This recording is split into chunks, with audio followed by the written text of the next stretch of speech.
आपनो city news channel का कारवा आज मेड़ता पंचायत समिति के पुलदू ग्राम पंचायत मुख्यालय पर पहुंचा है और पुलदू ग्राम पंचायत मुख्यालय पर सरपंच पद के लिए 3 उम्मीदवार चुनाव मैदान में और यहां करीबन 13 वार्ड में से 4 वार्ड चुने जा चुके हैं और 9 वार्डों में आमने सामने की सीधी टक्कर है। 2 प्रत्याशी चुनाव मैदान में है और इस बीच सरपंच प्रत्याशी के रूप में सुरेंद्र जी हमारे साथ हैं और आपके माता जी चुनाव मैदान में। सुरेंद्र जी, आपका आपनो सिटी न्यूज़ चैनल में आपका हार्दिक स्वागत है। स्वागत है। राम राम जी। सुरेंद्र जी, आप चुनाव में किन मुद्दों को लेकर जनता के बीच जाएंगे? हर बार कोई भी प्रत्याशी आता है और जनता को ठग ले जाता है और जनता को कहता है मैं रोड बनाऊंगा, सड़कें बनाऊंगा, बिजली लाऊंगा और आपकी एजुकेशन को लेकर स्कूल में बढ़िया अध्यापक लाऊंगा और कई पर प्रलोभन देता है, मगर उनकी यथावत स्थिति चुनाव में आते हुए वही जनता के मुद्दे रहते हैं। तो आप किन मुद्दों को लेकर आप चुनाव मैदान में जाएंगे?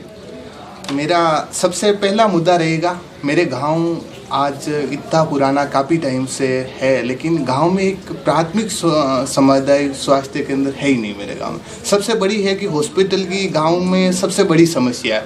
यहाँ से नियर बाई नज़दीक में अपन देखते हैं तो यहाँ के कोई छोटी मोटी बीमारी की वजह से गांव के लोग हैं जो बोरुंदा जाना पड़ रहा है। इसके अलावा ये दनापा है जो आउट ऑफ एरिया, जहाँ यहाँ की सड़कें भी बढ़िया नहीं है, वहाँ पे जाना पड़ रहा है। मैं ये चाहता हूँ कि मेरे गांववासी मेरे गांव में एक हॉस्पिटल हो, वहीं पे उनका खुद का ट्रीटमेंट करवाए। और आज कोविड के चलते हुए मैं तो ये सबसे पहली प्रायोरिटी पे रखना चाहता हूँ कि गाँव मेरे खुद के गाँव में एक हॉस्पिटल बने। उस हॉस्पिटल में ये तो हो कि कोविड की जांचें हो, छोटी मोटी जैसे मलेरिया, डेंगू, इन जैसी बीमारियों की तुरंत पता भी चले।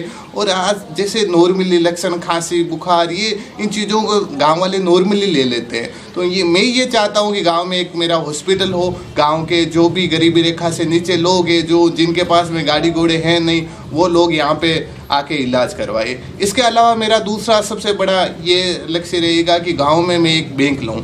सबसे मोटी यहाँ बैंक की समस्या है गांव में। यहाँ पे एक ज़्यादातर एरिया कृषि पे निर्भर है लोग और काश्तकार है। तो मैं ये चाहता हूँ कि गांव के लोगों को छोटी मोटी ज़रूरतों के लिए कैश रुपयों की आवश्यकता होती है, क्यों यहाँ डिजिटल माध्यम से पेमेंट लोग कर नहीं पाते हैं, क्यों सब यहाँ पे कैश का ही ज़्यादा चल पाता है। ज़्यादातर ये कहते हैं कि पुराने आदमी, किसान व्यक्ति बैंकों में पैसा रखने के बजाय अपनी तिजोरी में, अपने घर में और पास रखने के लिए भी अपने आप में कुछ ज़्यादा अपना विश्वास रखते हैं बैंकों में। और आप कह रहे हैं मैं गाँव में बैंक लाना चाहता। मेरा कहने का ये तात्पर्य है कि गांव में बैंक इसलिए आवश्यक है क्योंकि गांव के लोग, मैं ये भी चाहता हूं कि मेरा गांव डिजिटल बने, लेकिन यहाँ छोटी मोटी ज़रूरतों के लिए गांव में नॉर्मली पैसों 500-1000 रुपये नॉर्मली पैसों के लिए आवश्यकता होती है, क्योंकि गांव में ज़्यादातर लोग किसान हैं। मैं आपको बार बार यही कहना चाहता हूँ कि 90% यहाँ के लोग किसान हैं। तो उन किसानों की ज़रूरत, जैसे कोई भी यहाँ नौकर लोग आते हैं, देन की बड़ी में जाते हैं लोग, जो भी वर्किंग में जाते हैं, उन लोगों के लिए रोज के कैश पेमेंट देना पड़ रहा है, क्यों डिजिटल पेमेंट यूज़ नहीं कर रहे हैं। हम ये भी चाहेंगे कि मेरा गांव डिजिटल बने, आने वाले टाइम में उनको ये जो भी है डिजिटल माध्यम से वो पेमेंट। तो आप भी चाहते हैं कि हमारा गांव डिजिटल इंडिया के रूप में बन सके। तो इस डिजिटल इंडिया बनाने में आपकी और आगे की क्या क्या योजनाएं रहेगी? मैं सबसे पहले ये गांव में बैंक लाके लोगों को एक जागरूकता अभियान चलाऊंगा, और जो भी डिजिटल माध्यम है जैसे भीम पे, फोन पे है या और भी पेटीएम है, उन सब गांव के दुकानदार, जो भी यहाँ के वर्कर है, जो भी सोशल वर्कर, जो भी यहाँ के खानों में जो भी लोग जाते हैं, उनको ये सबसे ज़्यादा एक जागरूक कैंप डालूंगा और अभियान के तहत लोगों को जागरूक करूँगा कि भाई आप डिजिटल पेमेंट का माध्यम ले और उसके तरह आपका भुगतान करें। और इसके अलावा मेरी सबसे तीसरी ये रही कि गांव में कि गांव मेरा एक स्वस्थ अभियान के तहत गांव में एक पूरे गांव में साफ सफाई हो। मेरे सबसे पहले आते ही यहाँ पे गांव में जो भी मेरे 3, 4, 5 कर्मचारी आवंटित करके डस्ट पात्र रखे गांव को एकदम स्वस्थ रखूँगा। यहाँ पे मेरे गांव में ऐसा लगना चाहिए कि भाई पुंडलू गांव में कि एक स्वर्ग है या किस अनुसार का गांव है। गांव में प्रत्येक गली मोहल्ले किसी जगह पे कचरा नहीं दिखना चाहिए, क्यों कचरा दिखेगी गांव में ज़्यादा से ज़्यादा बीमारियाँ फैलेगी। और बीमारियों को रोकने के लिए गाँव को एक साफ़ सुथरा रखना पड़ेगा। उसके लिए मुझे कर्मचारियों का आवंटित करना पड़ेगा। हो सके तो ज़्यादा से ज़्यादा ये कोशिश करूँगा कर्मचारियों को एक अलग से ऐसा फंड बनाऊँगा या ऐसा कोठा बनाऊँगा या ऐसे कोई माध्यम या भामाशाहों का सहयोग लूँगा जिसके तहत उनको मैं भुगतान कर पाऊँ और उन लोगों की जो भी बेसिक सैलरी है या उस सैलरी को मैं प्रदान कर पाऊँ। और इससे ज़्यादा मेरी कोशिश रहेगी गाँव को साफ सुथरा बना के रखूँ। और इसके, आप एक युवा हैं और युवाओं को लेकर आपके मन में क्या विचार है? युवाओं के लिए मेरा सबसे है कि गांव में अभी तक इतना पुराना गांव है, यहाँ पे एक खेल मैदान नहीं है। युवाओं को मैं सबसे पहले आते ही एक खेल मैदान की सौगात दूंगा। खेल मैदान होगा तो यहाँ आने वाले जैसे फौज, पुलिस या शारीरिक, अगर युवा सबसे ज़्यादा अगर फिट रहेगा तो उसकी मानसिक और संतुलन सब बढ़िया रहेगा और पढ़ाई के क्षेत्र में वो आगे बढ़ेगा। तो मेरा एक सबसे एक मोस्टली है कि अगर गांव का युवा अगर सही रूप से फिट रहेगा या एक तो गांव का सबसे विकास में सबसे बड़ा कार्य युवाओं का रहेगा। अगर युवाओं के लिए मेरा खेल मैदान का रहेगा और एक खेल मैदान के लिए मैं जल्द से जल्द कोशिश करके एक जमीन आवंटित करके एक खेल मैदान का निर्माण अभी हमारी टीम गांव में सर्वे करने के दौरान हमें पता चला है कि आपके गांव में बालिका स्कूल नहीं है और बालिका स्कूल नहीं होने के कारण बच्चियों को गांव से बाहर जाना पड़ता है और माता पिता अपनी बच्चियों को बाहर भेजना नहीं चाहते, इस कारण वो शिक्षा से वंचित रह रही। तो उसको लेकर आप क्या कहेंगे?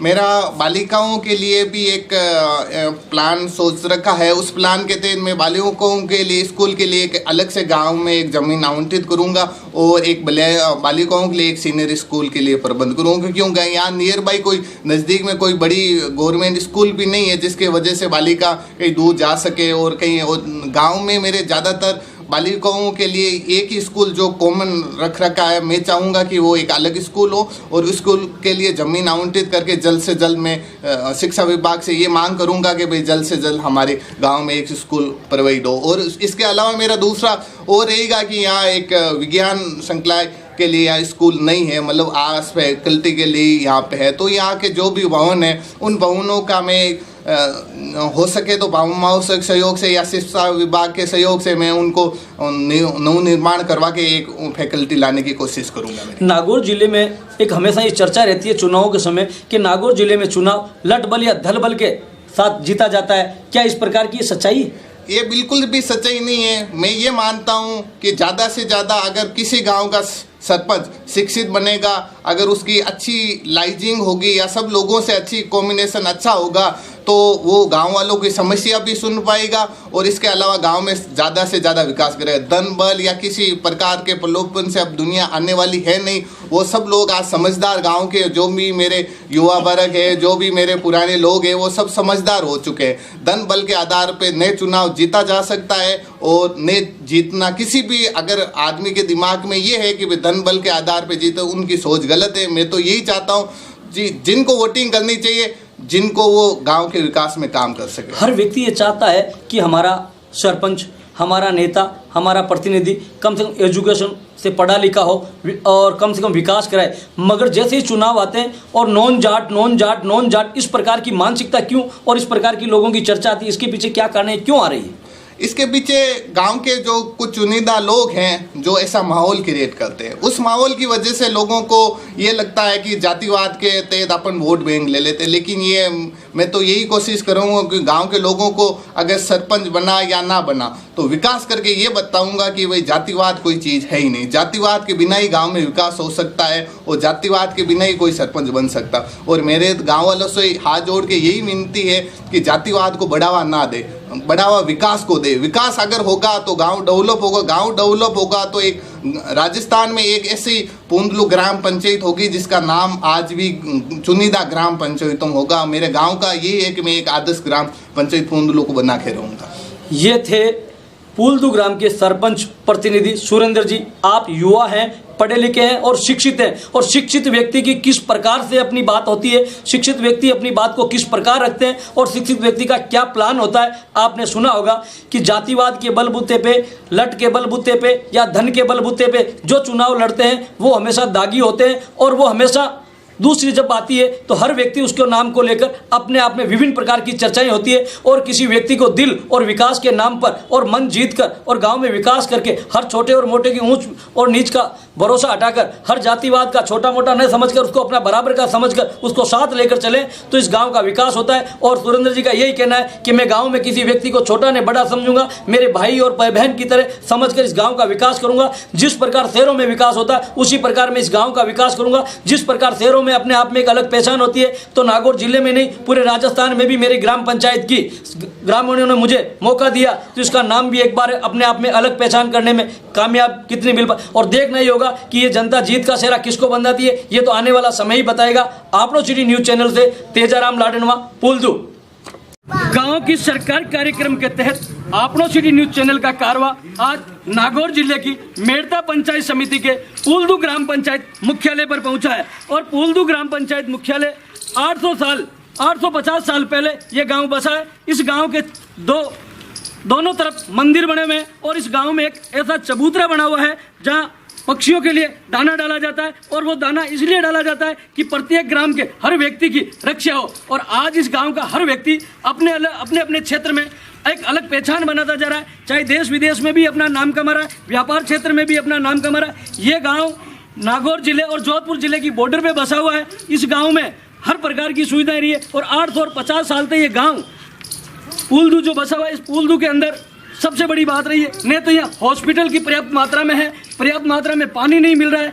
यहाँ की सड़कें देखकर बड़े लोगों के आंखों में आंसू आते हैं और विकास की गंगा के नाम पर आंसू बह रहे हैं न कि इस गांव में अब तक विकास हुआ है। इस बीच भी हमारे साथ यहाँ के पूर्व सरपंच भी हमारे बीच हैं, हम उनसे भी मिलना चाहेंगे, उनसे भी जानना चाहेंगे कि आपने अपने गांव में कितना विकास कराया, किस प्रकार का विकास कराया और आज क्या क्या विकास की आवश्यकता है। क्योंकि इस समय गांव में सरपंच के चुनाव है और गांव की पहली आंख चुनने के लिए हर मतदाता अपने आप में जागरूक हो रखा है। क्योंकि इस वक्त हर मतदाताओं के मत को लेकर अपने आप में जितना उत्साह है उतना भी भगवान का कहर बरस रहा है। क्योंकि बरसात की वजह से वो अपने चिंतित होकर अपने खेतों में और अपने खलिहानों को लेकर अपने आप में व्यस्त नजर आ रहा है। फिर भी इस बीच हमारे बीच में गांव के कुछ मुख्य लोग हमारे साथ हैं। हम इनसे जानना चाहेंगे कि आपके गांव में किन किन प्रकार की समस्याएं, कितना विकास आप चाह रहे हैं, कितना विकास हुआ, युवाओं को लेकर शिक्षा के क्षेत्र में, एजुकेशन के क्षेत्र में किस किस प्रकार की समस्या है। यहाँ के सरपंच साहब, राम राम साहब, आपके गांव में जब आप सरपंच रहे तो आपने कितना विकास कराया और ऐसा कौन सा विकास है जो अब तक यादगार है? गांव में सीसी रोड बनवाई, तालाब खुदवायो, सड़कें बनाई। अब गांव में है जगह एक तो बिजली की समस्या है जो को 5000 सौर केवीए ट्रांसफार्मर आज पूरा गांव में दिन का लाइट मिले को नहीं। दूसरी बात, दीनदयाल उपाध्याय योजना लागू कर पूरी ढाणिया जो बिजली हुए। तीसरी बात, पूनलू क्वास पूरा शहर डामरीकरण बनो, एक नायकरण ढाणियों। पाँचवी है जो को माता मंगरी तक लाइन जुड़नी और माता मंगरी गांव अलग बनो गाँव रही है। गांव में सीसी रोड़ा बनी, पानी की समस्या है। 4 DLR जरूरत है जो पहले तो एक बाबूजान ढाणी है, एक नायका की ढाणी है, एक साधों की ढाणी है। मतलब कुल 4 DLR में न भी पानी जावे जन गाँव की समस्या मिटे, नई समस्या मिटे।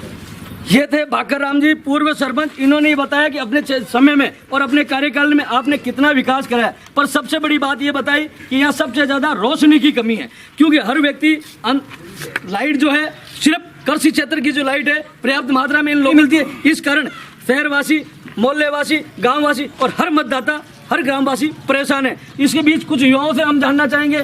क्या नाम है साहब आपका? पुखराज जी, आप युवा हैं और युवाओं के लिए, आपके लिए आने वाले सरपंच साहब क्या चाहते हैं? आने वाले सरपंच साहब, इस गांव में सबसे बड़ी ये गांव मेगा हाईवे सड़क मार्ग से जुड़ा हुआ है, लेकिन इस गांव में ये आज तक यहाँ के आने जाने के लिए साधन नहीं है। ये आज तक बस सेवा निगम की कोई बस सेवा ये उपलब्ध नहीं, यहाँ से ये जुड़ा है। आज कोई भी गांव, चाहे बिलाड़ा हो, चाहे पिपाड़ हो, चाहे मेड़ता सिटी हो, इनको जाने के लिए या तो पैदल या अन्य संसाधनों से जाना पड़ता है। पुखराज जी, आप युवा हैं, पढ़े लिखे हैं और मुझे इतना लगता है कि आप बड़े अच्छे अनुभवी हैं। तो क्या इस गांव की रोडवेज की सुविधा सरपंच के द्वारा प्रारंभ करवाई जाती है या इसके पीछे आप लोग कम से कम जागरूक होते तो आज से पहले भी हो जाती? नहीं, हमने कई बार इन्होंने आने वाले सरपंच साहब से भी निवेदन किया है। इससे पूर्व सरपंच साहब थे चंदाराम जी, उन्होंने भी प्रयास किया है, लेकिन अभी तक कुछ सुनवाई नहीं हो पाई है। और आने वाले नए भावी सरपंच हम उम्मीद करते हैं कि गांव में मूलभूत सुविधाओं की कमी नहीं रहेगी। हम आने वाले सरपंच से यही उम्मीद करते हैं। आपने कहा है कि इस गांव में रोडवेज की सबसे बड़ी आने जाने के साधन और सरकारी जो रोडवेज है वो ये नहीं होने के कारण युवाओं से लेकर बुजुर्गों को बड़ी भारी परेशानी का सामना करना पड़ता है। और आने वाले सरपंच से इनसे आशा है कि हमारा ऐसा सरपंच हो कि कम से कम लाइट की व्यवस्थाओं के साथ साथ आने जाने के जो साधन है, जो कम से कम पर्याप्त मात्रा में रोडवेज की बस हो, जिससे हम लंबी दूरी तक अपने आप में जा सकते हैं। और इस बीच कुछ और भी हमारे बीच है। क्या नाम है साहब आपका? मेरा नाम रामकिशोर। रामकिशोर जी, इस बार आप मतदान करने जा रहे हैं, सरपंच का चुनाव है, मतदान क्या सोचकर करेंगे? हम खेल का मैदान चाहिए हमारे बच्चों के लिए। बच्चों के लिए खेल का मैदान, जो खेल का मैदान बनाएगा आप उसे वोट देंगे? कौन बनाएगा, किस प्रकार बनाएगा, ऐसी क्या योजना है आप लोगों के पास कि जो आदमी हमारा खेल का मैदान बनवा सकता है? जो एजुकेशन से जुड़ा है वही बनाएगा। क्या बात कही है आपने कि जो व्यक्ति एजुकेशन से जुड़ा हुआ है वो एजुकेशन के लिए पर्याप्त मात्रा में कम से कम वो सुविधाएं उपलब्ध करा सकता है, क्योंकि उसे इस चीज़ की जानकारी है और वो अपनी जानकारी के तहत अपने युवाओं का ध्यान रखेगा, और युवाओं का ध्यान रखेगा तो यहाँ का बच्चा पढ़ने के लिए आगे जाएगा और देश विदेश में नाम करेगा। बुजुर्ग व्यक्ति हमारे साथ, क्या नाम है बाबा जी आपका?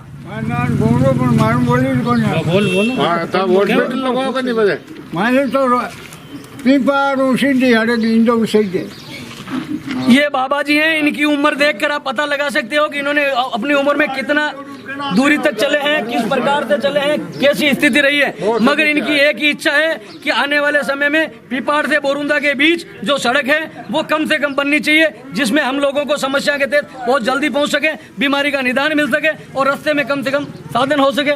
और भी हमारे बीच कुछ लोग हैं। क्या नाम है साहब आपका? अक्खाराम मैडम। अक्खाराम जी, आपके गाँव में किस प्रकार की समस्या है? मोटी समस्या सरपंच साहब बताइए आपने। 5000 का ट्रांसपोर्ट, रात का लाइट आती है कुआं पे, सारी रात बंद करनी पड़े। रात्रि 12 बजे से आती है और 6 बजे वापस जाती है। काम को नहीं, बस ये ट्रांसपोर्ट की मांग है मोटी गांव का 5000। गांव के मतदाताओं की, ये किसान हर चीज एक ही अपनी चीज करते हैं, ये अपने खेती बाड़ी से अपने जीवन चलाते हैं और इनका मुख्य धंधा खेती बाड़ी है। और इनका सबसे बड़ा एक ही मुख्य मुद्दा है कि आने वाला सरपंच जो भी हो, जो जीत के आएगा वो कम से कम हमारी समस्या की ओर ध्यान दे। और सबसे बड़ी समस्या ये बता रहे हैं कि बिजली की, जिस प्रकार हम लोगों के बच्चों के पढ़ने के साथ, जिस प्रकार हमारी खेती के लिए, लाइट के लिए और उस पानी के लिए जिस प्रकार की जो समस्या है उसका निजात जरूरी है। जब तक बच्चों के साथ पढ़ने में लाइट जितनी पर्याप्त मात्रा में युवाओं को कम से कम रोशनी देती है, उस रोशनी से उनका जीवन और परिवार का जीवन चलता है, वो अब तक गुल है, अब तक बंद है, वो पर्याप्त मात्रा में नहीं मिल रही है। तो आने वाले सरपंच से मतदाताओं की सबसे बड़ी आशा है, वो उस पर आशा लगा के बैठे कि कम से कम पर्याप्त मात्रा में इस लाइट की व्यवस्था कराई जाए। इस बीच और भी कुछ है। क्या नाम है साहब आपका? मुकेश जी, इस समय किस चीज के चुनाव चल रहे हैं? सरपंच क्या करते हैं? सरपंच गांव में काम करवाते हैं। आप गांव में काम नहीं करते हैं क्या? गांव में करते हैं। तो फिर सरपंच ही क्यों करवाता है, क्या कारण है? जो सरपंच बढ़िया लिखा होता है उसको वोट देते हैं, हम चुनते हैं गांव के। हाँ, हर व्यक्ति जान चुका है कि जो व्यक्ति एजुकेशन से पढ़ा लिखा होगा वो गांव का विकास कराएगा, वो गांव का मुखिया होगा, वो गांव की पहली आंख होगी। और सब युवा एक ही बात करें, गांव के बुजुर्ग एक ही बात करें कि इस बार गांव का सरपंच वो होना चाहिए जो पढ़ा लिखा हो, जो गांव का विकास करवा सके, जो सरकारी कार्यालयों से घूम फिर के और सरकारी फंड ला सके। और इस गाँव की दशा, जिस प्रकार हर जगह जगह गांव में विकास के नाम पर आंसू बहा रहे हैं, वो आंसू के बहाने के बजाय हंसी और खुशियों के साथ, मौज मस्ती के साथ, आनंद के साथ, शहरों की परिभाषा में इसको परिवर्तन कर सके। हम सभी लोगों की एक ही आशा है कि कम से कम आने वाला सरपंच कम से कम पढ़ा लिखा हो और पढ़े लिखे के साथ साथ गाँव का विकास करे। आपड़ो सिटी न्यूज़ चैनल से तेजाराम लाडणवा, पुलदू।